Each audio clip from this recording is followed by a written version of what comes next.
Жалал Абад курорту тоонун борунда жайгашкан. Ал тоонун түбүндө жашаган бир карыя бар.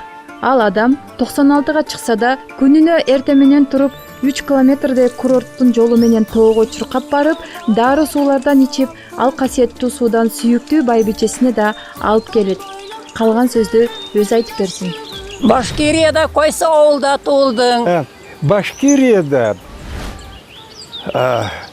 деревня Миндяново, Альшаевский район, биринчи рахмет Жалал Абадка рахмет.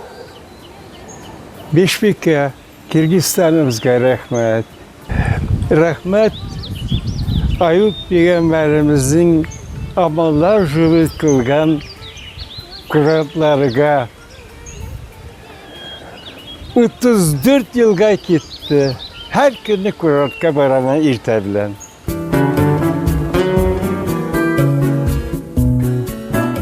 Кыргызстаныбыздагы баа жеткис байлыктардын бири бул суу болуп саналат. Суунун дагы суусу бар дегендей, чаңкоону гана кандырбастан бул суу адамдардын өзүнүн ден соолугуна кам көргөн үчүн ичип турушат. Биз азыр Аюп пайгамбардын булагынын жанында суу ичип турган кезибиз. Тарых барактары. Жалал Абад тарыхында башка шаарлардай баягы эле Кокон хандыгы, андан кийин Россия империясы жөнүндө гана тарых барактарында жазылыптыр. Биздин чыгармачылык топ андан миңдеген жылдар ары барууну чечтик. Пайгамбарлар жөнүндө кеп кылганда баарыбызга кызык болсо керек. Ала тоонун ар бир боорунан, кокту колотунан алтын кымбат булактар агып түшөт. Бирок адырлардан булактарды кезиктирүү кыйын. Биздин заманга чейин 15 кылымдай мурун жашап өткөн Аюп пайгамбар болгону ыйык Куранда жазылат. Аюп пайгамбар азыркы Дамаск шаарына жакын жерде жашап, берешен, боорукер адам болгон. Анын көп аялдары жана бала чакалары болот. Бирок Кудай Таала ага сыноо берип, денесин жара бастырып салат экен. Андан жийиркенген туугандары жана жердештери шаардан кууп чыгышат. Ал 7 жыл оорунун азабын тартып, бирок Кудайдын сыноосуна сабыр кылып, үмүтүн үзбөйт. Бир күнү Аюп пайгамбар сыйынып, Кудайга жалынат. Ошондо аян түшүп, жерди тээп, ал жерден шор булак чыгып, ага жуунуп бүт тартынан айыккан экен. Ошол касиеттүү булак, ушул биздин Жалал Абад курортунда булактар эмеспи? Чындыгында Аюп пайгамбарды жердештери жана туугандары кууп чыкканда, 7 жыл жер кезип, дартына шыпа издеп биздин жерге келип калганы туура. Дал ушул касиеттүү булактардын артынан ыйык жер же ыйык шаар деп аталып калган. Тагыраак айтканда, Жалал Абад, Жалал перс тилинен которгондо атак даңктуу же ыйык дегенде, ал эми Абад шаар деген түшүндүрөт.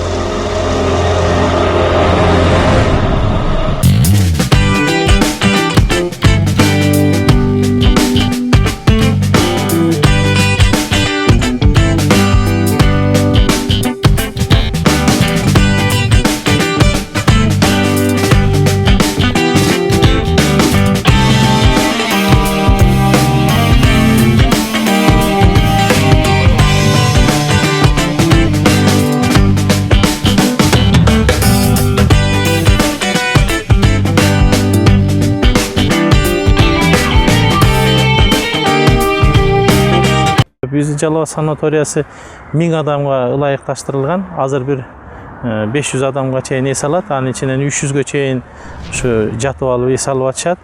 Келечекте негизи жатаканаларыбыз бир аз жетишпей атат. Жатаканаларыбызды ушу 500 миңге чейин чыгарып, жалпы өнүктүрсөк дагы мына жерлерди өнүктүрүү, жерлерди неме кылуу боюнча бир топ салымыбызды деле кошуп атабыз. Курорттун эгер чыныгы алтындай болгон касиетин айта турган болсок, сууларынын бардык булактарынын адамга жагыштуу ашказан, бөйрөк, жигер бардык суу өткөн жерге дары экен, өтө бир максаттуу пайдаланса жакшы болот экен.